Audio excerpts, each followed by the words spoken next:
contour. We have 600 people, or over 600 people, registered for the next few days.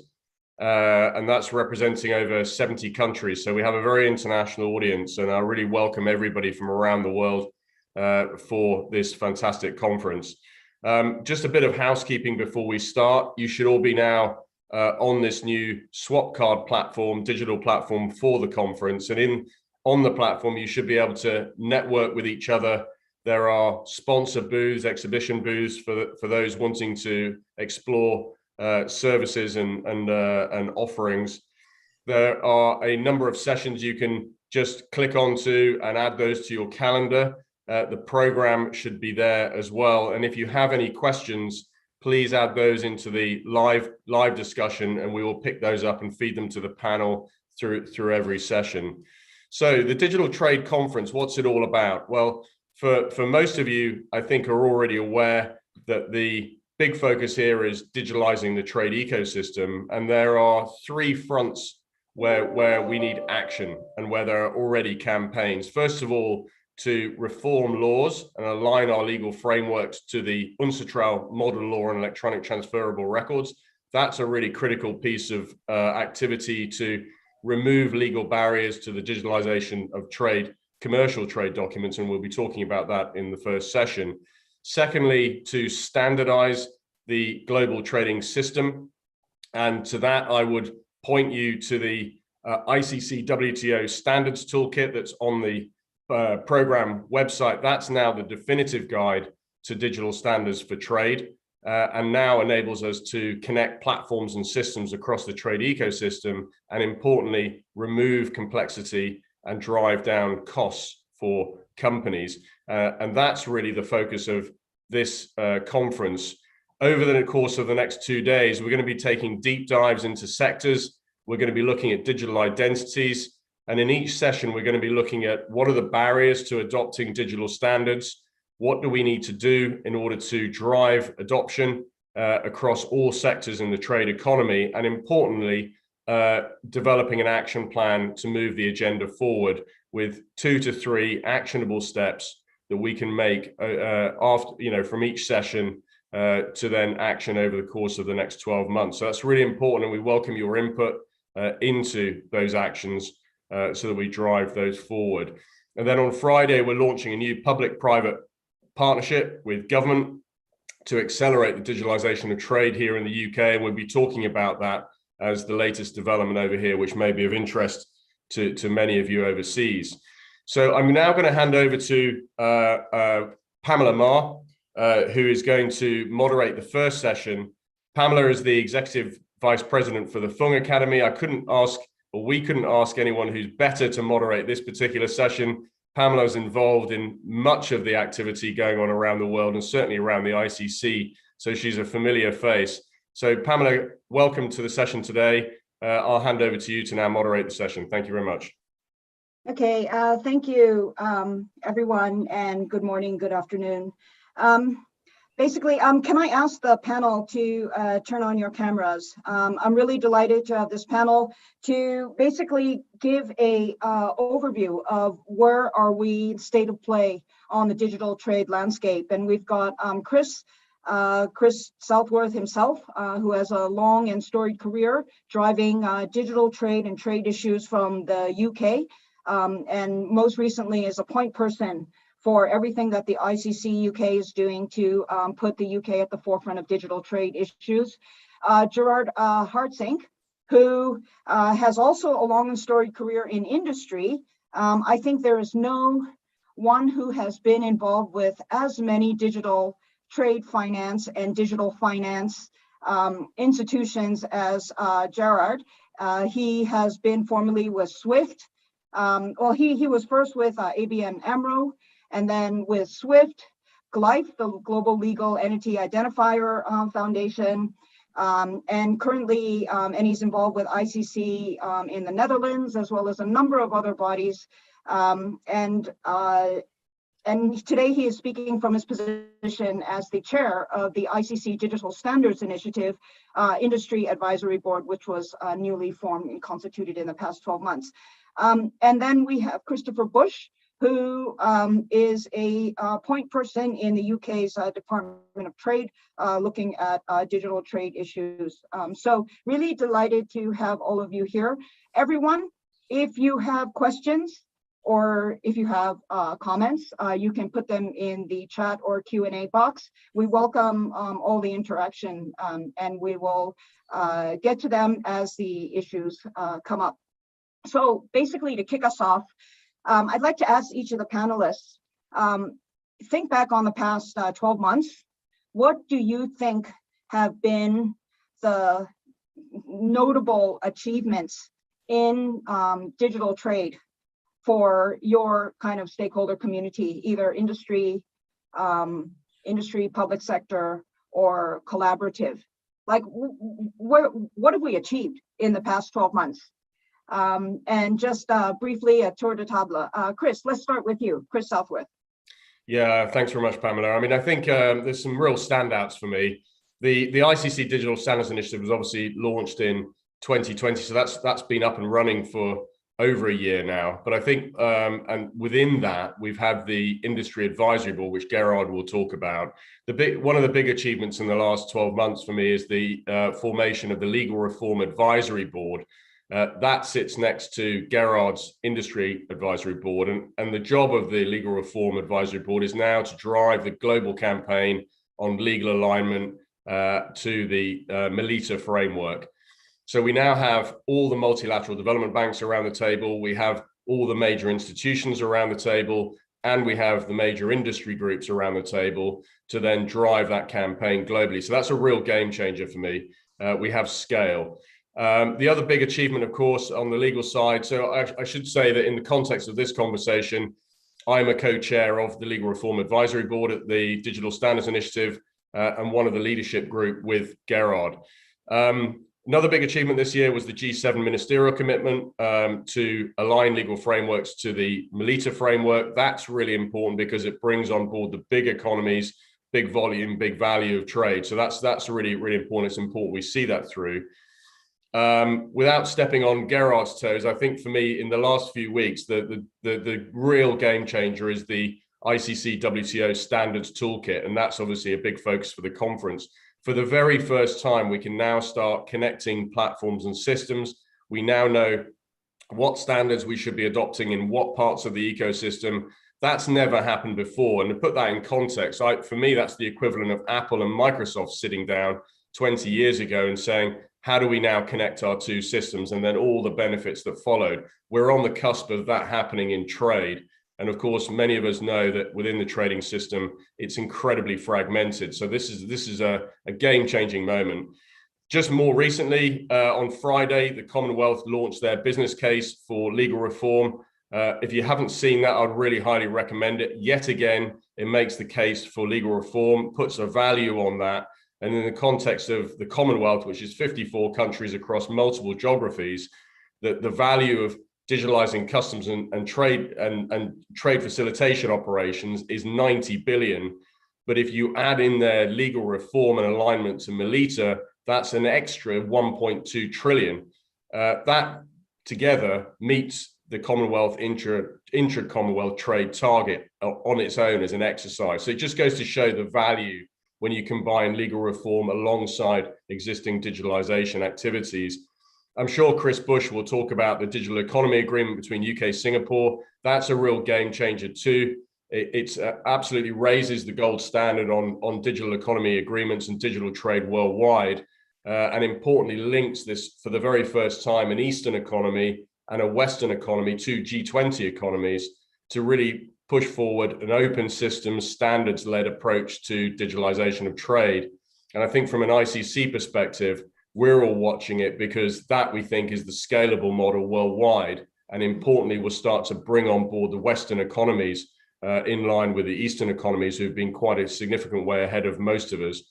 And then I'm sure we'll talk about the Electronic Trade Documents Bill in the UK later in the session. But that, again, not quite happening yet, but it's beginning to prepare the road now to bring that through Parliament. That will hopefully come into force by the end of the year, and that will remove all legal barriers to commercial trade documents being handled in digital form in English law. That in itself is an enormous game changer too. Okay, thank you, Chris. You basically laid out the discussion for us for this session. I'd like to now turn to Gerard. Can you tell us what you think are the major achievements in digital trade in the past year? And then, if it's appropriate, tell us a little about what the thinking was behind the ICC WTO Digital Standards Toolkit. Okay. From my perspective as chair of the Industry Advisory Board of the DSI program, during the last 1-2 years, it is the awareness and the recognition that something had to be done, because all partners in the international supply chain created their own ecosystem, and that doesn't work in the next 5 up to 10 years. So this island approach with incoherent policies, with not always the same standards for the same purpose, being standards for identification of legal entities, identification of objects like containers, etc., that should have a holistic view. So this awareness that something has to be done is a very important milestone. Second, also the conclusion of this thinking, of this recognition to create the Industry Advisory Board with the commitment of all relevant industries, not only ICC, but also GS1, which has a great history for identification of many things in the international supply chain. FIATA, anything what is flying around in goods around the world is based on FIATA rules. DCSA, the shipping, the container business, BIMCO, the shipping industry, the port, IPCSA, the port, all the ports around the globe, SWIFT, ICISA being the insurers. So they all are committed to work together to create the right way forward for standards. And this is really a milestone that they are sitting around the same table and are committed to make it happen. Yeah, that's super significant given that over 90% of world trade moves by ship, world merchandise trade. So what are you expecting this consortium to achieve in the next year? Very good. Well, we have a program and we are focusing currently on 3 topics. 1, data. What are the essential data in the international supply chain of subjects? So basically of the government and or the private sector, legal entities, the identifiers they are using. Second, of what are the forms relevant for the international supply chain, and how can we, if they are not yet digitalized, make that happen? There are, based on the first analysis, around roughly 40 key documents in the international supply chain that are relevant, being, of course, the bill of lading, the ATA carnet, etc. Many of these type of documents, but they were created in the past for basically the paper-based world. And if you analyze the data in those documents, they are not always done in the same way, which creates a lot of problems for exporters, importers, or their technology providers. And the third piece of work has to do with trusted technology environment, being identity management, authentication, being digital signatures, verifiable credentials. So it's quite technical work, but it is very important for the international supply chain because there is the tendency to do it local, whereas we live in a global world. We need to have a global world, multi-industry approach that we can communicate with each other in a trusted way. Okay, thank you. So this sounds like it could be a model for how trade will be able to proceed, almost like the end-to-end glass pipeline for digital trade. Indeed, not only B2B, but also B2 government. So the World Trade Organization, the World Customs Organization are very important partners in this program. Yeah, and so that provides a perfect segue to Christopher Bush.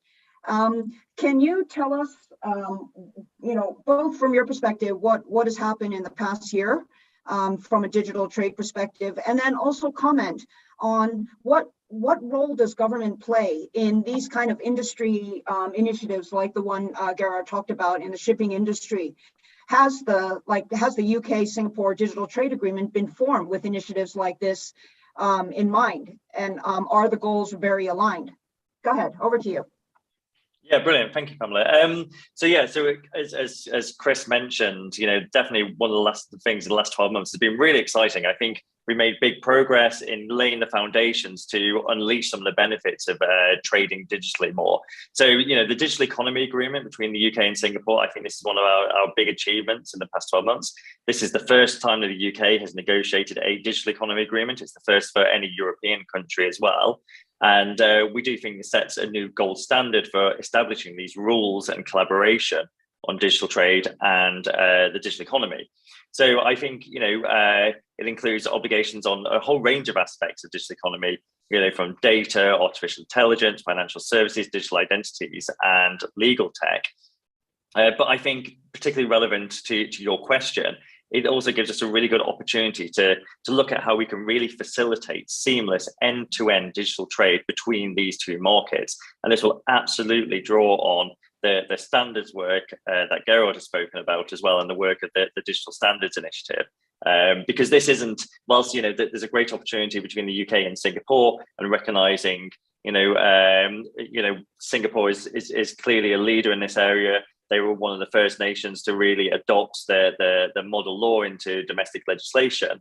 But the value is in really taking this and going much broader across the whole, the whole of the global market.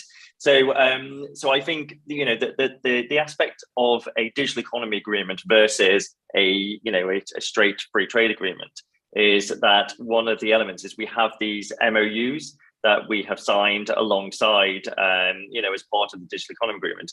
And one of those MOUs is specifically on digital trade facilitation. And what this means is that we now have an MOU, an agreement that will allow us to start working on pilots and actual practical programs between, with government involved, but most importantly, industry-led, to start putting this stuff into practice. I'm sure we'll get more into that as well. But just two other things that I wanted to mention over the last 12 months. One is the point that Chris made about the G7 agreeing this framework for G7 collaboration on electronic transferable records. And I think one of the key things there is within that framework, the recognition that it's not just about adopting the model law, it's also about having the aim of enabling commercial operators to adopt digital solutions for the shipment of goods and trade finance. So I think there, again, in that framework, you get recognition of the fact that it's not enough just for governments to implement the legislation. We've got to look to adoption. And the second thing I wanted to mention, also G7 related, is in October last year, the G7 agreed a set of digital trade principles. And there were 5 kind of key pillars to that. Open digital markets, data free flow with trust, safeguards for workers, consumers and businesses, digital trading systems, and fair and inclusive global governance. And I think, again, having digital trading systems as its own pillar, as one of those 5 principles, really signifies the progress which has been made in the last 12 months around recognition of this whole agenda. And it's very exciting to see where we're going to go from this and how we can build on this. So I will leave it there. Okay, thank you, Christopher. Chris, do you want to comment, as ICC UK is kind of like a bridge between the private sector and government, what do you see as the evolving role of government in promoting digital trade? Yeah, I think this is a really important question because it comes up an awful lot actually in conversations with government. I think government have a very active role, particularly around modernizing their legal frameworks. So I think that's one very practical role that governments have to play, where industry can support and advocate, but we can't change laws. So government have a really important role there. But I think in terms of the standardization of the trading system, government also have a really important role. First of all, they have government systems. In the UK, there are 35 agencies interacting with borders. So, and each one of those has its own data systems and digital systems. So the standardization piece needs to happen in government as well as industry. The obvious pinpoint there is our customs. But I think also the role of government leaning into the market and sending a very clear signal that we too are doing this. This is not just an industry task, we're all doing it, is a really, really important point for governments to understand, because that sends a very clear signal to the market. It helps build trust in the system, which is going to be a point we're going to hear constantly over the next 2 days, is why should I do this if nobody else is doing it?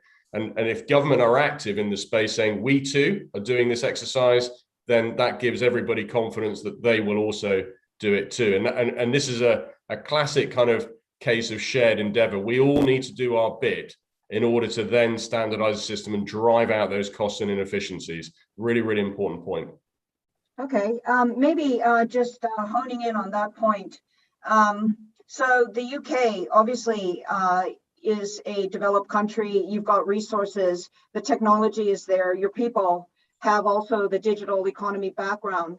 What is the UK, or what needs to be done perhaps at the global level to ensure that developing countries undergo this same kind of digitalization of customs, border, and trade procedures? Because it won't work if just, the UK and Europe and Singapore and Hong Kong do it. It's got to actually be global, especially south to south, south to north, etc.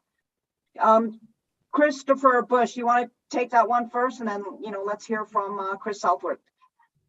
Yeah, sure. Yeah, it's a great question, and it kind of goes to my point earlier that it's exactly you say. It's not enough to just do this between UK and Singapore in our case. And I think the thing I'd say here is that everybody is alive to the opportunities that are presented by the digitization of trading systems. So one example that we're also active with is ASEAN. So the UK last year became a dialogue partner of ASEAN, and we have already we launched a digital innovation partnership between the UK and ASEAN last year, shortly after becoming a dialogue partner.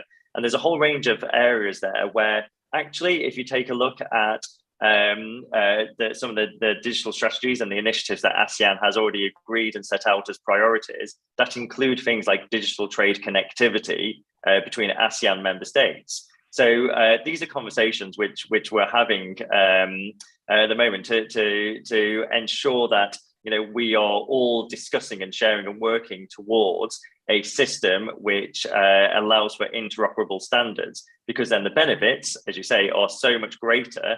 And we're all kind of designing these systems and moving in the same direction.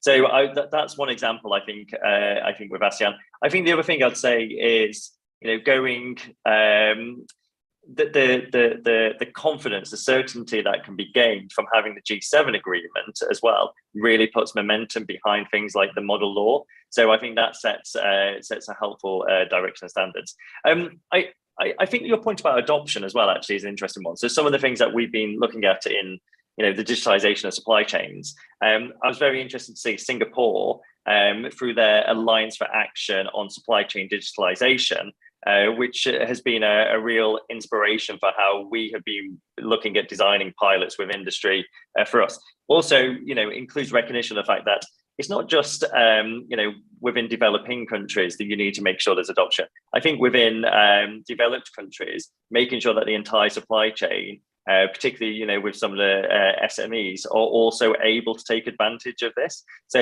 for example, we've been looking at things around trade finance and how can the digitization of trade documents unlock trade finance and increase trade finance for smaller businesses. But to do that, you've got to make sure that there is the digital skills to adopt those solutions. So the UK has got a Help to Grow digital track that was launched by the Treasury to help businesses do that. So yeah, I think we can partner, we can work with other countries, other organisations such as ASEAN. But I think it's something that we need to be mindful of for all countries as well, how we can make sure that everybody's able to take advantage. Okay, thank you. Actually, let's hear from Gerard.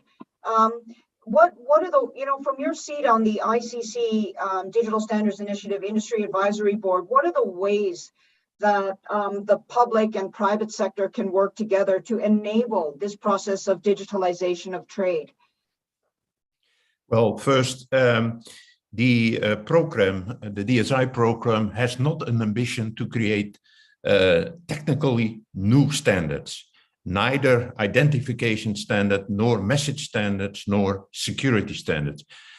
One of the issues is there are too many standards. So we need to have an approach which standards are really relevant for the international supply chain from the perspective of exporters and importers and their technical service providers, their IT providers.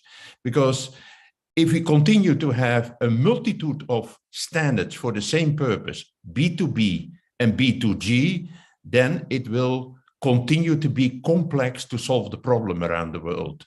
And that has many large companies can in the end say, my suppliers or my buyers will have to accept my standards, but that doesn't work for SMEs. So it's in the interest of SMEs that we solve this problem for them and their technology providers. So the focus of the program is have clarity on all the available standards that is going on currently, data standards, identification standards, message standards, and also security standards, and all the forms that are relevant for the international supply chain. I already mentioned some of them, like bills of lading, ATA coordinate, insurance certificate, etc. There are around 40 of these documents. And my ambition is that at the end of 2022, the board has clarity what is available, and then the complex process will start. Which are the best fit standards for the future and who has to change? So we already had a dialogue in the board what to do if a industry has to change its standard for the benefit of the overall supply chain. So these are complex processes to manage. Okay, so it sounds like the government plays a role as an enabler and a legalizer, and then the industry's got to step up and say, okay, what's really going to work on the ground? And what do we need to do to make the whole the ecosystem interoperable? That's correct, but also the governments, as Chris mentioned a moment ago, the agencies in the UK, many have to work with exporters and importers and the outside world. And the governments as such are not always consistent themselves. So if you analyze their standards, they think about their own function and not about a broad international perspective. That is the reality already today. Okay, Chris Southworth, would you like to add anything here? Yeah, just on the, 2 points really. On the, this isn't just for developed economies. I think that's a really important point. Because what are we trying to do here? We're trying to build a more inclusive trading system, aren't we? And I think for emerging economies, again, if I point you to the Commonwealth business case published on Friday, there was some really interesting data there that just really illustrates the point. In small economies, the cost of trade can be 100% plus of the value of trade. In other words, why bother trading if the costs are so high? This is a fantastic way to just drive down that cost and create value for economies to participate in the trading system. And of course, the big beneficiaries there are SMEs. So, what we're saying here is let's create a more inclusive system. How do we do that? Let's reform our laws, let's standardize the system and allow more SMEs to participate, because it's a global system. We all need to trade with each other. I think that's a really important point. And to Gerard's, what Gerard said, I think this is really important too, is, the Digital Standards Initiative is still new to many, but I would really, really recommend engaging and keeping an eye on what's going on there. The group of bodies around the table with Gerard is unbelievable. I mean, this is a conversation that has never happened before. And there's an important role there for industry and government in each of the 3 pillars I was talking about at the beginning. In terms of laws, industry needs to support government and advocate. In terms of standards, government needs to be active because they've got systems too, but also support industry.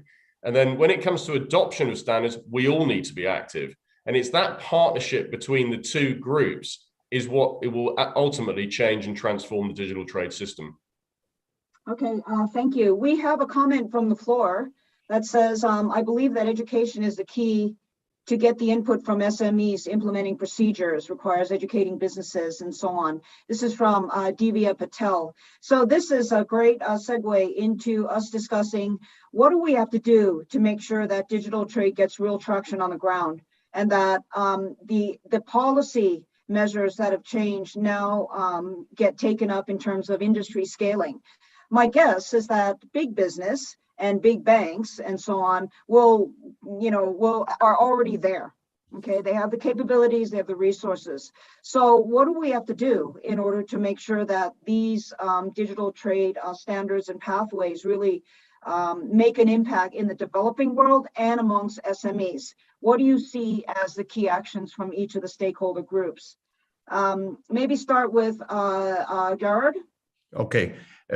From my perspective, two responses to your question. One, at the level of the DSI program, one of our work items is seeding digitalization, and that includes education, communication. So creating the tools for any ICC community around the world to explain what is happening, supported by maybe special programs for certain parts of the total program. Second, what is also important, ICC is established in over 100 countries.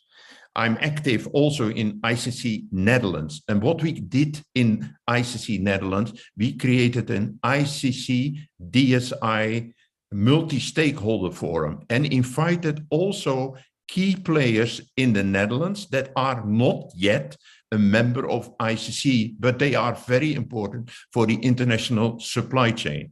So we will monitor and give input to the DSI program, but the model is also, when we come to conclusions, to support the adoption of whatever type of recommendation for the private sector or the public sector comes out of the program. I'm aware that Chris is doing something similar in the UK, and so is happening in Germany and in France. So one of our ambition, our Chris and myself, is probably it makes sense that this model is adopted in many more ICC communities around the world. So in the Dutch community, it's also partners that are also in the ICC DSI board I'm chairing, such as GS1, such as Clive. Those partners are also part of the Dutch multi-stakeholders forum. Okay, so it sounds like a lot of the education and awareness building and support has to actually happen locally based on the local situation of SMEs. Absolutely, that is absolutely required. Okay, so Christopher Bush, you sit in Singapore. What is your view on what needs to happen, particularly in not just Singapore, but all across Asia, given its role in the global supply chain in terms of education, traction, scaling, and so on?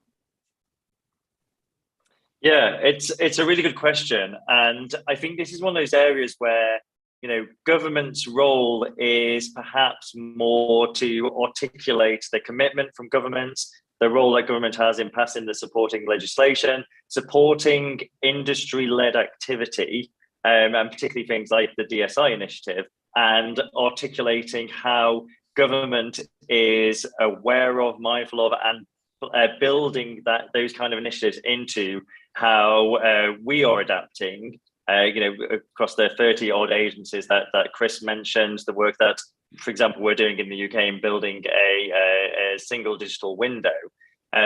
So I think that we need to convey how government is recognizing this challenge. I think there's a role that we need to do as well in make sure that we are joined up across government. One of the things that I found remarkable in the work we've been doing over the last 12 months is how many different departments are have an interest in this kind of area. So within the UK, it's not just the Department for International Trade. We've got our Department for Digital, Culture, Media and Sport that has a role. Obviously, my colleagues in the Treasury, there's a whole range of organisations. So I think it's going to be important that, to give confidence on the adoption, we demonstrate that government has joined up on this.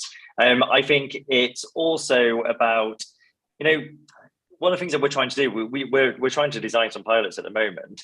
I think there's two things here. One is encouraging, a wide range of industry input into this. So, we started out with some informal working groups. How can we formalize that? How can we make sure that we're having a full range of voices as we're developing these pilots? And this is not just about the organizations within the supply chain, but also the tech companies that are developing solutions. There's some really innovative digital tech businesses that are emerging. I'm not sure whether we call it trade tech. I'm sure there'll be a term that the capsule is, but we need to get that SME input to make sure we're getting the innovation, like having a voice in this as well.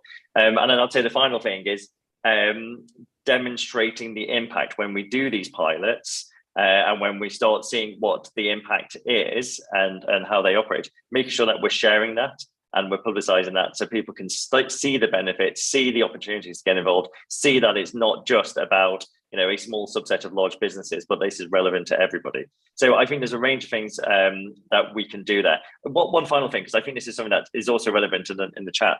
There's a few comments about the adoption of the model law, and I think it's the UK only in the past month, I think has now published draft legislation. So that can be found online. I'll try and find a link to put in the chat for adopting the law to enable electronic transferable records. But there's things we can do outside of that as well. So even before that legislation is passed, there are great benefits to digitizing other documents or increasing digitalization of the system. So if we can start building up, we don't need to do a big bang. Here is the model law and everything is digital now. There are other things we can start putting in place to build up and expand the opportunity in the different parts of the supply chain ecosystem as we bring different elements online. So yeah, a whole range of things that I think we can do, but it's definitely a challenge. Yeah, so that actually, the fact that you don't need to work in big bangs, that could also apply very much to industry. That, as we digitalize our supply chains, it's okay to do it bit by bit, and to scope it down and test it out and then iterate and so on. We don't need to have a law in place mandating it, although very frequently that will help speed things along. Chris Southworth, do you have anything to add from what the UK from an industry perspective has done to enable digital trade to gain traction more quickly, especially things that could be pathways to connecting the UK more solidly with the rest of the world? Yeah, well, I'm not going to preempt Friday. I mean, I think it's a fantastic question. All I would say is come to the session on Friday and you'll get all the latest thinking from us in the UK. But I think this is a global effort, isn't it? I mean, what I can do is share lessons we've learned along the way, and that reinforces what Gerard and Chris have already said. I think the most important thing here is it's got to be a cross-sectoral approach. I don't think actually the big firms are okay. They can only go so far, whether they're the banks or tier one commodity firms. They need help too, because at the end of the day, we've all got to do this together. You can only go to a point on your own, in your own sector, or as a big company. So I think or as a government for that matter. So I think that's a really important point.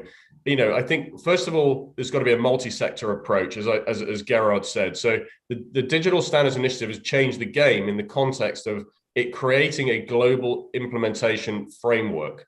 The key question now is, how do we implement that framework on the ground? What's the mechanism in which we do that?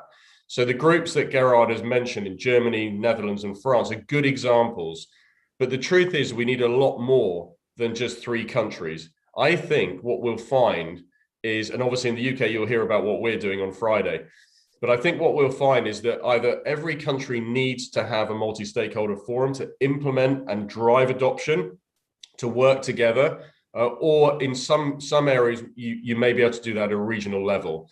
But either way, we need to have that implementation framework underneath the Digital Standards Initiative to bring government to the table, to bring industry to the table, and then to work hard together in terms of driving change right across the global value chain. And just to give you a figure of this, because there was a good figure provided by the EU Commission just last week at the G7 working group, that despite all the sophistication of the EU, all the investment that's gone into cross-border customs and trade facilitation over the years, it's probably the most sophisticated system in the world in terms of cross-border trade. Only less than 1% of trade documents are handled in digital form. That tells you a lot, that in terms of customs, there's a lot of terrific work going on, but they haven't actually really impacted the trade ecosystem. And I think the answer to the reason why is because customs are working in their own sort of silo, their own channel, and they're not working in that broader context. And that's the point. We all need to be working on this together. And there are lots of other examples of similar things going on, whether it's shipping or commodities or finance. The point is none of us can change the system on our own. We've got to do it together, and we've got to do it at global level through the Digital Standards Initiative, and then we've got to do it at national or possibly regional level, depending on what part of the world you're in. Okay, thank you. Gerard, I see you with a big nod on. Yeah, indeed. Go ahead. Well, I can add what Chris is telling. The public sector at G20 has already taken an important decision. They created the global legal entity identifier system. Currently, already over 2 million companies around the world are part of the system. And that is very important. And for that reason, ICC, also in the DSI program, is a strong supporter that that program is adopted also for business to business and business to government. So anyone who is not aware of this program, you can get all the data free of charge, downloadable from the website clive.org. And the website is available in 14 of the G20 languages. So also Arab, Russian, Chinese, Japanese, and that has a lot of value for anyone working in the international supply chain. Okay, thank you. One of the issues that has come up so far, including in the questions, is how we encourage greater adoption within business. And then what are the and one of the barriers being that in the event of a dispute, sometimes electronic records may not be contestable in the court system. Yeah. So I mean, this is one of the key challenges, particularly as different countries have different rates of adoption of of legal recognition. So how do we how do we deal with this? Number one, the business case for adopting. And Gerard, your point about Glyph is well taken. This has been, it's a kind of perfect solution in terms of digital identity. And yet, how come only 2 million SMEs have adopted it? It seems like it should be a no-brainer. So what is the business case? And two, how do we make it stick, in terms of really gaining traction on the ground? Gerard, you want to go first, and then we go to the shortly. Probably it's better that Chris gives comment on the legal aspect. But what I do know that the Asian Development Bank already did a study some 5 years ago for smaller countries like Fiji, Samoa, etc. And what they found out that the program, the G20 program, the LEI program is very beneficial for exporters in those small communities. Why? Because it is easy to get, and their brand name has become stronger using that system for importers in other countries around the world. That's their findings. A report is made available on the website of the Asian Development Bank. So it's not what I'm telling, it's what they are telling based on concrete experience. So, and there are many cases like that, and that are not the big companies. Those are in particular SMEs that are exporters out of those communities. So we need the story to get out. Indeed. Maybe a campaign globally. Yeah. Okay, all right, that's one. Any comment on, well, maybe let's turn to Christopher Bush and Chris Southworth on the kind of on the legal issue and, you know, varying states of adoption, and, you know, what do we do to build a better business case? Shall I jump in Yeah, there? go ahead. Too many Chris's on the panel. You know, I think this is a really important point. You know, I think there's also an interesting question from New Zealand around adoption. You know, that, you know, this is early days. I think we have to recognize that this will take time. But I think that point around legal certainty is really, really important. There's a great example of this in Germany, actually, where they have had legislation in place for quite a number of years around the handling of digital transport documents, but the implementation and usage in industry has been next to zero.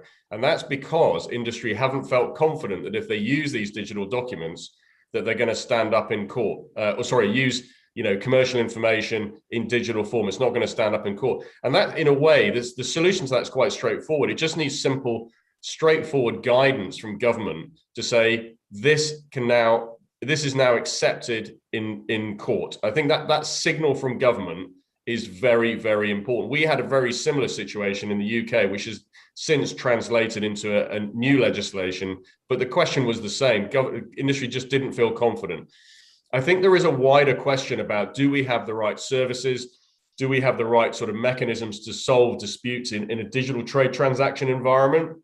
But there are active working groups actually looking into that issue right now. I think we probably do, but it's a really good question that we need to answer, both from the Digital Standards Initiative. And I think ICC, the International Court of Arbitration, play an important role here, where we just need to bring the legal community together with that sort of digital trade community and just make sure that every dispute sort of scenario is actually covered in a digital environment. I think that sort of mental exercise, we need to go through that. And in terms of the New Zealand point that's just been made in the chat room, you know, again, early days, we've had to focus, for obvious reasons, a lot on that sort of pillar one work of the 2017 digital trade roadmap. We've got to get momentum on legal reform, or we'll be having this conversation for the next 10 years. We've got to make progress in that area before we can drive any adoption at scale. And we've also had to, obviously in Gerard's area, had to get that standards framework in place.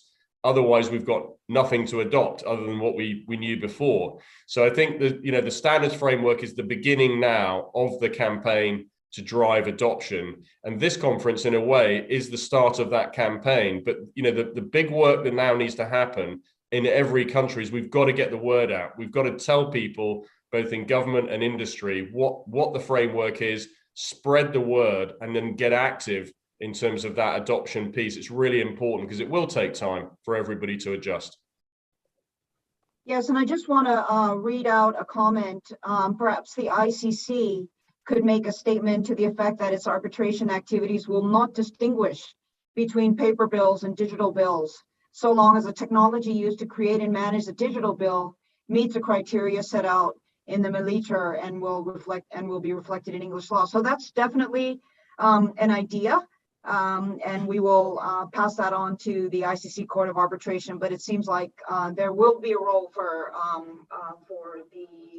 the court on these issues. Christopher Bush, do you have anything to add here? Just two very quick things, and this is really helpful actually, just this discussion and seeing the questions in the chat, because obviously, as Chris says, these are early days on the adoption side. So I think one of the things that we need to think about on the adoption is that as we are looking to develop pilots, for example, under the UK-Singapore Digital Economy Agreement, I think we need to be clear. We need to think about how we demonstrate the benefits, how we demonstrate the outcomes of those pilots, the impact that it's having to help build the business case for others who want to adopt it, and also be clear that, you know, this is built on open interoperable standards. So we are not like backing a single system. So, you know, any pilot that we develop, that we iterate, that we improve, you know, will be built on that foundation so others can adopt it. The second thing on the dispute, I think, you know, this is well covered. I think it just goes to, again, the importance of legislation and the role in government and adopting things like the model law, but also on the role that digital economy agreements and FTAs can play as well. So, you know, two of the things that we've spoken about with the digital economy agreement when we launched it, one is that we want to, you know, these agreements can help build trust in digital systems between the UK and Singapore, in the case of our DA, but also the element on digital trading systems there. We want to reassure businesses and give businesses confidence that they can use electronic versions of trade administration documents, digital signatures, digital contracts, and to put that extra layer of certainty and confidence in there. So that's all I'll add there. But I think as I was said, a really important point, so we need to be clear on that. Great. So so far on this panel, we've covered the importance of policy and government adoption and cross-governmental digitalization, the role of industry to filter out standards and retain those which are most useful, the role of industry in adopting these digitalization processes and scaling them across the supply chain, both to gain efficiency, but also to connect better and to have better traceability. And then last, the role of education and engagement, particularly in the SME community, so that SMEs can fully benefit for this. With regard to all of these, it's quite a full menu. I would like to ask the panelists, what do you really want to see in 2022? Like, if you could have one or two wishes of things that actually could be done, okay? What would it be? Let's form an action roadmap for 2022.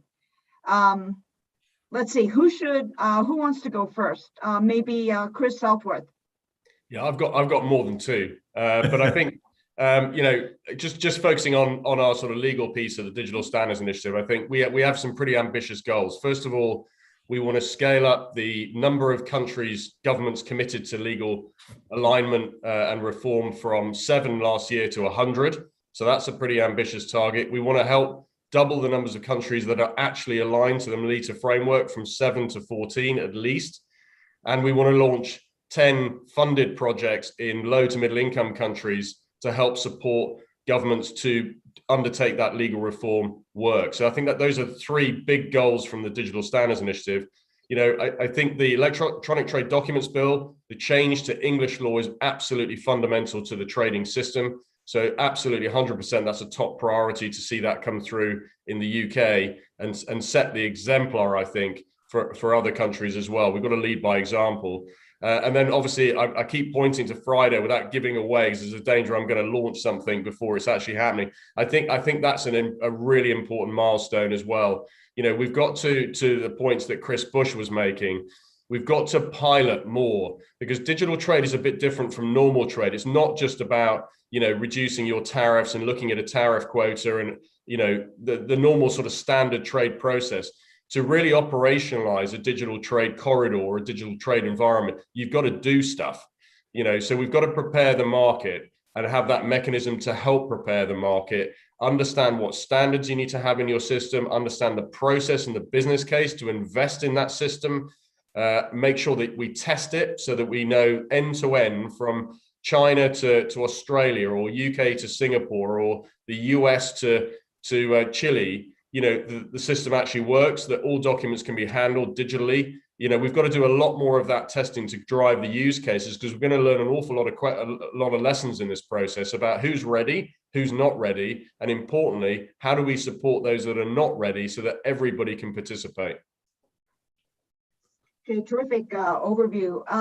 Gerard, you want to go next on what's your wish list? From my perspective, what is very important that the ICC DSI program has delivered end of this year, the most comprehensive overview of relevant data for the international supply chain, has concluded what are the key documents, the 40 I mentioned, that has to be upgraded by the organization involved for making them fit for the purpose for digitalization of the international supply chain.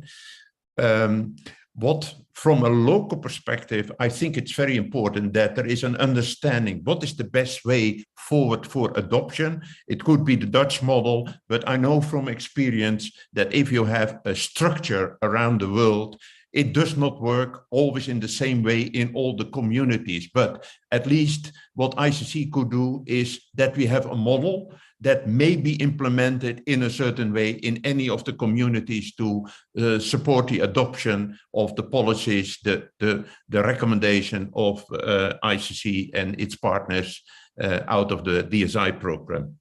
And at the end of this year, I hope that a lot of people understand really the value of the G20 lei program, how business to business and business to government, anyone can benefit in the international supply chain. Okay, thank you. That is referring to the G20. That's really ambitious. We should look to see what happens in Jakarta later this year, and to keep the digital trade issue on the agenda. There is perhaps no better country to test out the SME readiness than Indonesia, given the structure of its industry. Chris Bush. Cool, thank you. So yeah, I mean, I massively agree with I think my fellow panelists have said. I think particularly Chris's point about keep on piloting. So I think that there's two things that I'd love to see in 2022. So one is I really want us to keep up the momentum on delivering the UK-Singapore Digital Economy Agreement, and for the context here, particularly the MOU on digital trade facilitation. I really hope that we can deliver some of those pilots that Chris mentioned. I think the key thing here is working with the industry to do it. I think we've had some great conversations. As we've said throughout, this really needs to be industry led and government supported. So hopefully we can actually start motoring on and delivering some of these pilots and demonstrating the benefits as we're doing it. The second thing is maybe a bit more ambitious, and I'm wary of trying to. Not wanting to run before we can walk, but I really want to start thinking as well about the innovation and new products and services that can be unlocked by digitalizing the trading system. So what I'm thinking of here is, how we've seen, a big rise in really interesting new offerings and businesses, in financial services, like the rise of fintechs. When you started, with things like open banking, when you have access to this data, what does that mean? We've talked about it to some extent around trade finance and how that can lower the cost of trade finance for SMEs. But this is just the tip of the iceberg, I think. So that's something I'd really like to see. As we're developing these pilots, as we're starting to digitalize training systems, how can it really change processes, unlock new innovations, and what else can we do to deliver the benefits that we really think can be delivered, through this whole agenda. So one thing that I definitely think we'll be doing too, that is perhaps ambitious, but we definitely start thinking about this from the start, I think. Yeah, I mean, from an industry perspective, the most exciting kind of innovations in the area, they all come in fintech, legal tech, reg tech, trade tech. I think we probably need a standards initiative around all the tech, or at least a way to make the whole field transparent. Because if I'm a business, if I'm running a supply chain and I want to know what are all the legal tech entities which could help me in my journey, I don't have any way to find out what they are. Same goes for reg tech, same goes for trade tech. So in terms of a clearinghouse, that is also a potential action point for ICC. I want to come back to the policy angle as a last point. And just refer to, what should we be looking for from the G20 and the WTO for 2022? And I'm going to turn this to Chris Southworth, and he's going to comment on that, and then also close out the session. Yeah, I think on the G20, there's a great opportunity here for the G20 to build on the G7 commitment. This is really low-hanging fruit, but we've got to make the point to governments that in terms of regulation as a stimulus for growth, this has got to be top of the radar. The numbers are so big that it's a no-brainer from an industry point of view, but we've got to make that case at G20, and we've really got to put the pressure on, I think, from industry for G20 to actually make that commitment. I think it's a fantastic opportunity. At the WTO is a really interesting, again, opportunity, I think, because we've got 86 countries around the table negotiating an e-commerce agreement. The UK and Singapore, interestingly, have re-proposed or proposed to reinsert the text for MLETR alignment to those e-commerce negotiators.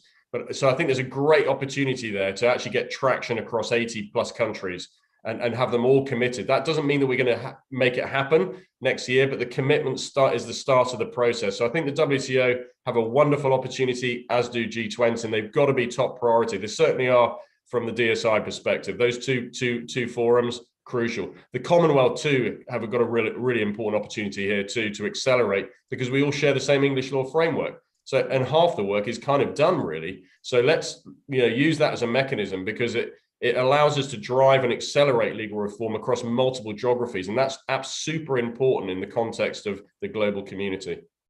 Yeah, great points, particularly given the WTO's focus on SMEs and also focus on trade finance. Both have a digital kind of impetus to get scale through digital. We've come to the end of the panel. I would like to really thank Chris Southworth, Christopher Bush, and Gerard Hartsink for their views. It seems that 2022 is going to be a really active year in the area of digital trade, as it should be. So on with the recovery and on with digital trade. Thank you. Back to you, Chris.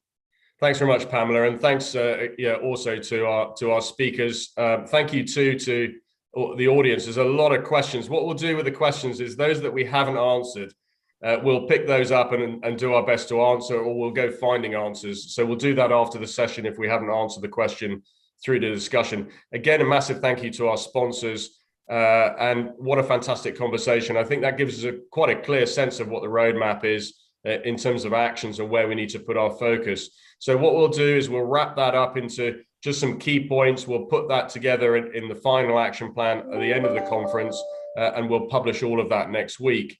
So the next session is going to be talking about warehousing. Now we're going to take some deep dives into sectors. I can tell you now that the warehousing conversation is interesting. Its interaction with the trading system. I don't think we've really ever spent a lot of time talking to the warehouses. So this is our moment to get a bit of a better understanding of what the warehouses are dealing with. That kicks off at 11 o'clock UK or British Standard Time, Greenwich Mean Time. So I look forward to seeing you all back at the session at 11 o'clock British Standard Time for a whole session on transforming the warehousing sector and how that plays a key role in the trading ecosystem. Thank you very much, everybody.